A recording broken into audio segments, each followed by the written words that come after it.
कोई एक भी सबूत दिखा दे कि मेरे पिता ने उनकी तरफ आंख उठा के भी देखा है तो मैं कहती हूँ उनको फांसी की सजा दीजिए। न्यायपालिका पे हमें पूरा विश्वास है, लेकिन हम पिछले 8 साल से सारे सबूत लेके घूम रहे हैं। पहले उन्होंने कहा दोपहर 2 बजे मेरे साथ रेप हुआ, फिर उन्होंने समय बदल के कहा नहीं शाम को 6 बजे हुआ, फिर उन्होंने फाइनली एफआईआर में समय बदल के कहा नहीं 8 से 8:30 बजे। आपने कभी सोचा है कि हमारे परिवार के साथ क्या हो रहा है? हमें जुडिशरी पे विश्वास है, हम ये लड़ाई लड़ेंगे। हम निरंतर ट्विटर पे अपने लिख रहे हैं, गालियां खा रहे हैं, हम सबूत लिख रहे हैं, हम सबूतों के साथ पेश कर रहे हैं, तब आप हमें गालियां दे रहे हैं। दूसरी तरफ महज कह दे रहा है कोई बात और आप मान ले रहे हैं। किन किन गंदे नामों से बुलाया जा रहा है वो मुझे बताने की जरूरत नहीं है, आप ही लोग हैं जो वो गालियां दे रहे हैं।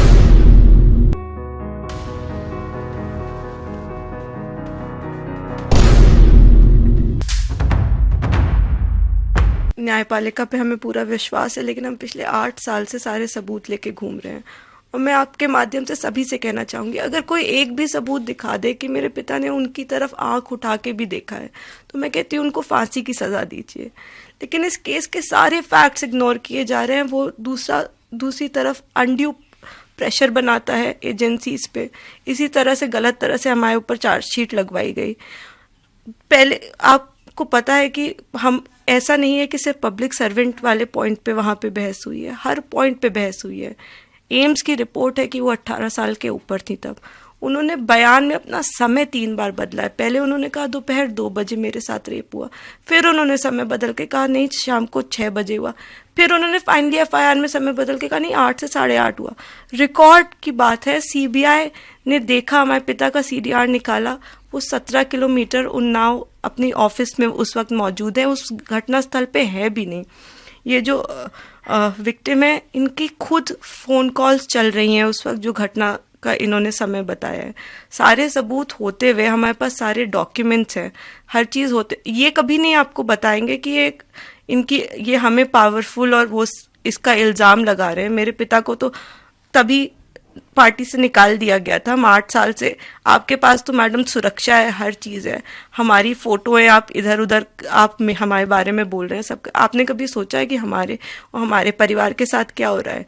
सारे प्रूफ सब कुछ होने के बावजूद आज हमें किन किन गंदे नामों से बुलाया जा रहा है वो मुझे बताने की ज़रूरत नहीं है, आप ही लोग हैं जो वो गालियाँ दे रहे हैं। तो आपके सामने सारी चीज़ें हैं। मैं फिर से बोलूँगी, मैं 8 साल से निरंतर मैं पढ़ाई करना शुरू किया था सर जब ये केस हुआ था, और मैं उसके बाद ही मेरी पढ़ाई कंप्लीट हुई। आज मैं अपने पिता का केस भी देखती हूँ, मैं मतलब असिस्ट करती हूँ अपने सीनियर एडवोकेट को, और मैं बहुत जिम्मेदारी के साथ कहना चाहती हूँ कि इस केस में पूरे के पूरे एक्विटल के सबूत हैं। कोई देखे तो हाई कोर्ट ने एक फैसला दिया, लीगल पॉइंट पे दिया। ऐसा नहीं है वहाँ पे सिर्फ एक पॉइंट आर्ग्यू हुआ, सारे पॉइंट्स आर्ग्यू हुए हैं वहाँ पे। और ये इस तरह का माहौल बना के, हमें जुडिशरी पे विश्वास है, हम ये लड़ाई लड़ेंगे। लेकिन इस तरह से जिस तरह का माहौल बनाया जा रहा है, हम आप लोगों से हाथ जोड़ के कहना चाहते हैं कि आप प्लीज़ आप पूछ लेना सामने वाले पक्ष से कि हमें आपकी भावनाएं सिर्फ एक तरफ के लिए हैं। हम भी 2 बेटियां हैं, हम निरंतर ट्विटर पे अपने लिख रहे हैं, गालियां खा रहे हैं, हम सबूत लिख रहे हैं, हम सबूतों के साथ पेश कर रहे हैं, तब आप हमें गालियां दे रहे हैं। दूसरी तरफ महज कह दे रहा है कोई बात और आप मान ले रहे हैं। 8 साल के इंतज़ार के बाद आपको जो मैंने फैक्ट्स बताए वो कोई ऑर्डिनरी फैक्ट्स नहीं है। घटना पे ना होना, वो उनका खुद फ़ोन पे बात करना, पॉक्सो के चार्जेस लगाए गए हम पे। एम्स की रिपोर्ट है कि वो 18 साल के ऊपर रिपोर्ट्स लगी हुई हैं। आज तक कोई भी ऐसी इंस्टेंस नहीं रहा है कि हमने कभी भी किसी भी तरह से उनको किसी तरह का हार्म पहुंचाया है। ये उनकी बनाई हुई कहानियां हैं। वो कॉन्स्टेंटली सीआरपीएफ प्रोटेक्शन में है। जो लोग जहाँ पे वो धरना दे रही हैं, अगर वो मौजूद होंगे उनको पता होगा कि वो कॉन्स्टेंटली सीआरपीएफ प्रोटेक्शन में है। ये सिर्फ मेरे पिता को बाहर ना देने के लिए ये सब दलीलें दी जा रही हैं। और हमने आज तक उनको, मेरे पिता ने किसी भी तरह का कोई भी हार्म नहीं पहुंचाया है और ना ही हम पहुंचाएंगे, क्योंकि हमारा उनसे क्या ही वास्ता है, हम ऐसा क्यों करेंगे। और रही बात, मैं एक चीज़ क्लियर कर देना चाहती हूँ जो मैंने सोशल मीडिया पे पढ़ी है, तो फिर एक्सीडेंट क्यों कराया। IIT दिल्ली, CBI, NHRC सबकी एक्सपर्ट टीम्स बैठी थी और उस एक्सीडेंट केस में पाया कि वो महज एक नेचुरल एक्सीडेंट था। तो ये जो मिस इन्फॉर्मेशन एक्सीडेंट केस को लेकर पहुंचाई जा रही है, मैं बहुत ही जिम्मेदारी विटनेस की किसी भी प्रकार से कभी भी मौत नहीं हुई है, जो कि ये मीडिया में गलत नैरेटिव चलाया गया है कि पहले ऐसा हुआ फिर ऐसा हुआ, कुछ भी नहीं हुआ है।